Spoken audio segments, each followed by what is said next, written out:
محترم سامعین کرام،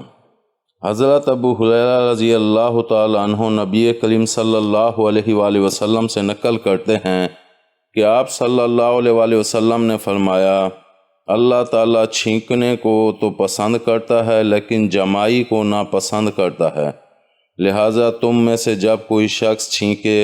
اور اللہ کی تعریف کرے تو اس چھینک اور الحمدللہ کو سننے والے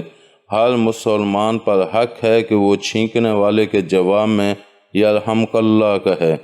رہی جمائی کی بات، تو جمائی کا آنا شیطانی اثر ہے، لہٰذا تم میں سے جب کسی کو جمائی آئے تو چاہیے کہ وہ حد الامکان اس جمائی کو روکے۔ واضح رہے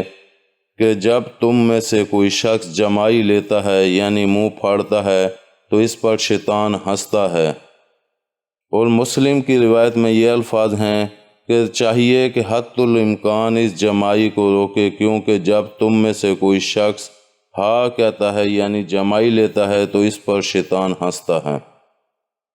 تشریح میں لکھتے ہیں کہ اللہ تعالیٰ چھینکنے کو پسند کرتا ہے، مطلب یہ ہے کہ چھینکنے کی وجہ سے چونکہ دماغ پر سے بوجھ ہٹ جاتا ہے اور فہم و ادراک کی قوت کا تزکیہ ہو جاتا ہے، اور یہ چیز طاعت و حضوری قلب کا باعث و مددگار بنتی ہے، اس لیے چھینکنا پسندیدہ ہے۔ اس کے برخلاف جمائی کا آنا طبیعت کے انطلاع، نفس کے بھاری پن اور حواس کی کدورت کی وجہ سے ہوتا ہے، اور یہ چیز غفلت و سستی اور بد فہمی نیز طاعت و عبادات میں عدم نشاط کا باعث بنتی ہے۔ اس لیے جمائی کا آنا شیطان کی خوشی کا ذریعہ ہے، اور اسی وجہ سے جمائی کے آنے کو شیطانی اثر قرار دیا گیا ہے اور اس کی نسبت شیطان کی طرف کی گئی ہے۔ اس سے معلوم ہوا کہ حق تعالی شانہ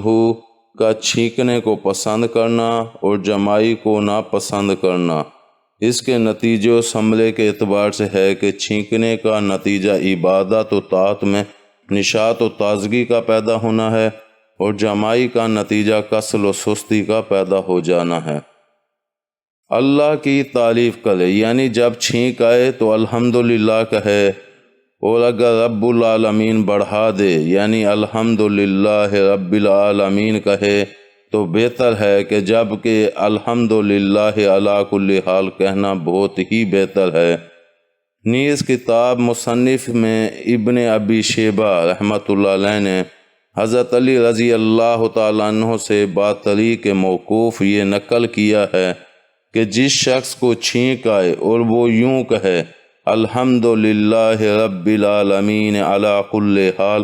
تو وہ داڑھ اور کان کے درد میں کبھی مبتلا نہیں ہوگا۔ واضح رہے کہ علماء نے چھینک آنے پر الحمدللہ کہنے کی یہ حکمت بیان کی ہے کہ چھینک دراصل دماغ کی صحت اور صفائی اور مزاج طبیعت میں نشاط و توانائی کی علامت ہوتی ہے، اور یہ چیز جسمانی صحت و تندرستی کے اعتبار سے اللہ تعالیٰ کی ایک بہت بڑی نعمت ہے، اور ظاہر ہے کہ حصول نعمت پر اللہ کی تعریف کرنا نہایت موزوں و مناسب چیز ہے۔ امید ہے آپ کو ہماری یہ ویڈیو پسند آئی ہوگی۔ پسند آنے کی صورت میں لائک کریں، کمنٹ کریں اور شیئر کرنا مت بھولیں۔ ملتے ہیں اگلی ویڈیو تک، اللہ حافظ۔